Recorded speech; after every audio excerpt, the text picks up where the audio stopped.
धरा पर जिसने था उतारा, गंगा ने उस भगीरथ को फिर से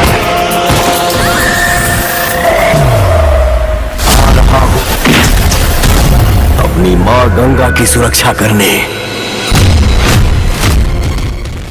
नमस्कार दोस्तों, आपको बता दूं कि भोजपुरी इंडस्ट्री की पवन सिंह की हर हर गंगे की टीजर जैसे ही रिलीज हुई, बॉलीवुड और साउथ इंडस्ट्री के लोगों को होश उड़ गया।